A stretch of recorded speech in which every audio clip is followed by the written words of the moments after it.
Cancer प्रकार अनुरूप मार्गदर्शन। आस्थी सार्कोमा भाग 34। वैद्य दिलीप गाडगीट, हिंदी, पुणे।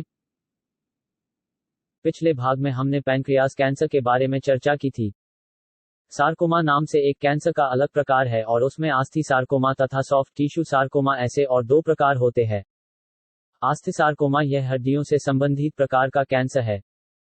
दुर्भाग्य से छोटे बच्चे इसके शिकार होते हैं। आमतौर उम्र के 13, 14, 15वें साल में यह ध्यान में आता है और शरीर में कई हड्डियों में सूजन आने लगती है, वहां ट्यूमर बढ़ने लगता है और बेहद दर्द का अनुभव होता है। यदि आधुनिक चिकित्सा में हो सके तो अस्त्रोपचार, नहीं तो फिर केमोथेरेपी दी जाती है। शायद ही रेडिएशन इस्तेमाल होता है, किंतु इन सभी का कोई उचित परिणाम नहीं दिखाई पड़ता और एक हिस्से निर्माण हुआ यह कैंसर दूसरे हिस्से में भी फैलने की संभावना पाई जाती है और इसका दर्द बेहद तीव्र प्रकार का होता है और दर्द निवारक दवाइयां भी राहत नहीं दे पाती। और फिर कौन सी हड्डी का कैंसर है उसके अनुसार शायद मरीज बेडन जैसा होता है और देखा जाए तो कुल मिलाकर हालात अच्छे नहीं है।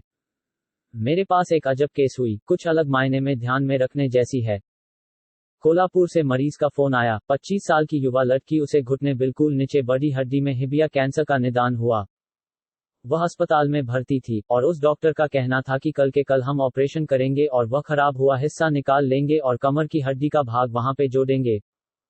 वो डॉक्टर इतना आग्रह कर रहा था कि आप डिस्चार्ज मत लीजिए, कल के कल हम ऑपरेशन करेंगे, फिर आपका कैंसर कम होगा। मैंने आग्रह किया कि नहीं, पहले आप पेट स्कैन कीजिए और शरीर में कहीं और हिस्से में कैंसर का फैलाव नहीं हुआ है इसकी पुष्टि कीजिए, उसके पश्चात ही ऑपरेशन का सोचेंगे। आखिर हाँ ना करते हुए डॉक्टर उसके लिए तैयार हुए और उसे पुणे लाया गया। पुणे में पेट स्कैन हुआ और कैंसर का फैलाव नहीं हुआ है यह ज्ञात हुआ।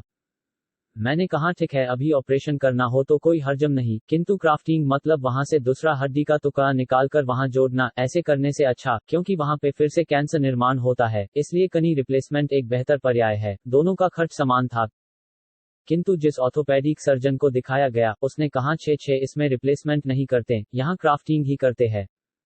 मैंने कहा ठीक है, किंतु क्राफ्टिंग करके रिकरेंस होता है यह ज्ञात है, तो आप क्राफ्टिंग के पीछे क्यों लगते हो, और कनी रिप्लेसमेंट संभव है तो कनी रिप्लेसमेंट की कीजिए।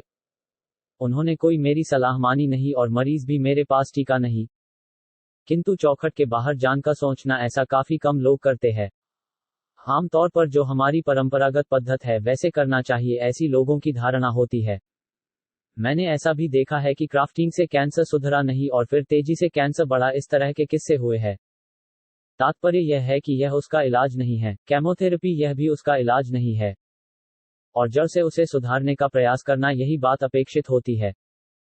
फिर से वही बात आके रुकती है कि प्रतिरोध शक्ति बढ़ाना, और जब तक प्रतिरोध शक्ति इतनी नहीं बढ़ती कि वो बीमारी से लड़ सके, तब तक बीमारी बढ़ती हुई दिखाई देती है और यह समझने की क्षमता काफी कम पालकों में होती है।